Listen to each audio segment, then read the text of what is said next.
खेड तालुक्यातल्या या गावभेट दौऱ्यासाठी उपस्थित असणारे शिवसेनेचे जिल्हा प्रमुख अशोकराव खांडेबराड, तालुका प्रमुख रामदास नरवटे, राष्ट्रवादी काँग्रेस पक्षाचे तालुक्याचे अध्यक्ष हिरामण सानकर, जिल्हा परिषदचे सदस्य बाबाजी शेठ काळे, जिल्हा परिषद सदस्य अतुलभाऊ देशमुख, राहुलभाऊ गोरे, चिकड, अमोलराव पवार, शेठ हुसेन, प्रवीण कुलकर्णी, महिलांच्या अध्यक्षा श्रद्धाताई साठोर,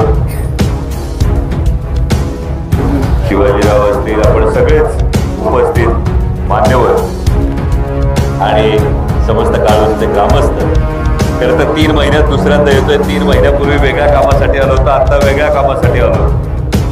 पण शेतकरी संघटनेनं जी मागणी केली, महत्वाचं बाबाजी शेट्टी जे मुद्दे मांडले, यामध्ये सगळ्यात महत्वाचा जो मुद्दा आहे ती म्हणजे 2024ची ही लोकसभेची निवडणूक आहे. जसे स्थानिक प्रश्न महत्वाचे तेवढेच आपले देशाचे प्रश्न सुद्धा महत्वाचे. कारण विरोधक येतात, विरोधक येऊन सांगतात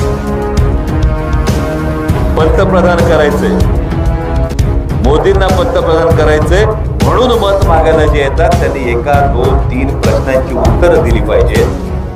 का दिल्लीच्या सीमेवर शेतकऱ्यांवर लाठीचार्ज केलाय, गेल्या 1.5 वर्षामध्ये 750 शेतकऱ्यांचा जीव गमवावा लागलाय. शेतकऱ्यांच्या जीवावर उठणाऱ्या माणसाला पंतप्रधान कसं करायचं हा प्रश्न विचारला गेला.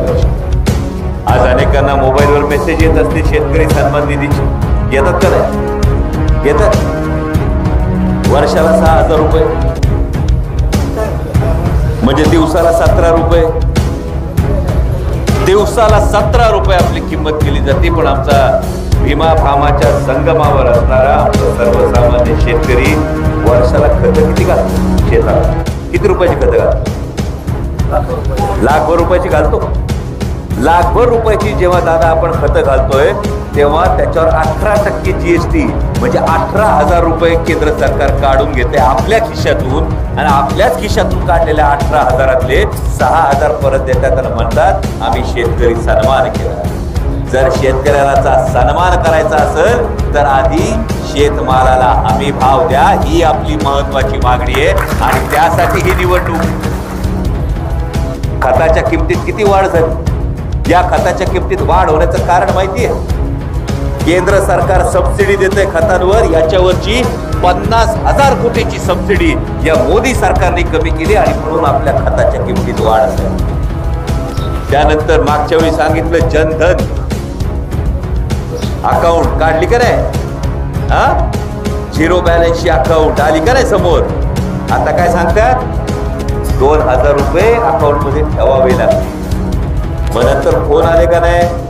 आधार कार्ड आणि पॅन कार्ड बँक खात्याला लिंक करा. आले ना फोन?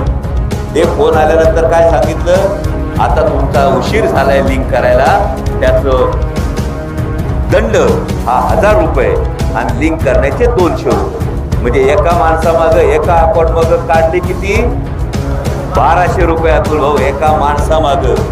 आणि जे मोदी सरकार आम्ही एवढी कोटी अकाउंट काढली सांगतं, त्या नाण्याची दुसरी बाजू आहे एवढ्या कोटी अकाउंट मधून तुम्ही माणसामागं 1,200 रुपये काढून घेतले.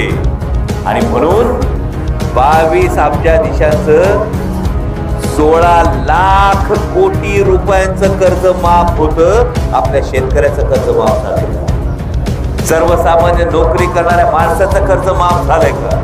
आणि अशा पद्धतीनं शेतकऱ्यांच्या मुळावर जे सरकार, कांद्याचा प्रश्न बघा, कापसाचा प्रश्न बघा, सोयाबीनचा प्रश्न बघा. अहो विचार करा, सोयाबीन 2014ला 6,000 रुपये क्विंटल भाव मिळाला पाहिजे अशी मागणी होती का नाही? 1 वर्ष फक्त सोयाबीनला भाव चढला. आता सोयाबीनचा भाव किती दादा? 4,000 रुपये क्विंटल, बरोबर? म्हणजे जी 6,000 रुपयाची मागणी होती, 4,500 रुपये क्विंटल भाव होता 2014ला. आता किती मिळतोय? 4,000 क्विंटल. या सरकारने काय सांगितलं? शेतकऱ्याचं उत्पन्न दुप्पट होणार. 4,500 ते 4,000 कोणी सांगितलं शेतकऱ्याचं उत्पन्न दुप्पट? आणि सोयाबीन तेल जे 60 रुपयांनी मिळत होतं ते सोयाबीन तेल मात्र आता 110 आणि 120 रुपयांनी मिळतं. मग आमच्या शेतकऱ्यांनी काय पाप केलंय हा महत्वाचा प्रश्न. तोच प्रश्न कापसाचा, तोच प्रश्न टमाट्याचा, तोच प्रश्न कांद्याचा, तोच प्रश्न दुधाचा.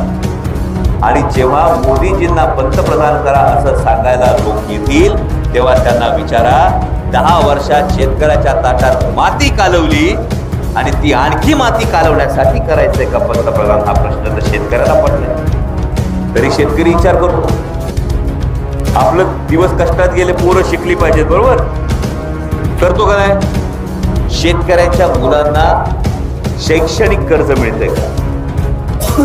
हे शैक्षणिक कर्ज मिळत नाही. शिकून ग्रॅज्युएट झाल्यानंतर तर 100 पोरं ग्रॅज्युएट झाली तर 83 पोरं बेरोजगार आहेत. या सरकारने आश्वासन दिलं होतं 2 कोटी रोजगार दर वर्षाला देऊ. आज जर बघितलं आपण तर 100रातली 83 पोरं ही बेरोजगार आहेत. आणि त्यामुळं ही जी धोरणं ठरली जातात या धोरणांसाठीची ही निवडणूक. राहता राहिला बाबाजी शेठ, तुम्ही प्रश्न पाण्याचा फार महत्वाचा मानता. हा पाण्याचा जो प्रश्न आहे हे केवळ शिरूर लोकसभा मतदारसंघासाठी बोलत नाही, हे एकूण 13 लोकसभा मतदारसंघांची फसवणूक जर कोणी केली असेल तर ते भारतीय जनता पक्षाच्या सरकारने केली. वर 5 धरणं आहे टाटा कोयनाची. ही टाटा कोयनाची 5 धरणं, याच्यामध्ये 487 मेगावॅट वीज निर्मिती होते. आपल्या हक्काचं पाणी अडवलं जातं आणि ते पाणी उलट वीज निर्मितीसाठी फिरून परत पश्चिमेकडे नेतं. आपल्या नद्यांना पाणी सोडलं जात नाही. जर हे पाणी सोडलं गेलं तर यासाठी महाराष्ट्र सरकारने 2018 मध्ये GR केलाय. लक्षात ठेवा भावांनो, आपण नाही सांगत, महाराष्ट्र सरकारचा GR आहे, 2018चा GR आहे. पण तरी सुद्धा त्या GRच्या अनुसार 1% सुद्धा काम केलं ना. आज आपण जे धडपडतोय ना, पाणी आलं का, बाजूच्या पंपाच्या वीज पुरवठा खंडित करा, बंधारे बांधून घ्या, कसलीच गरज पडणार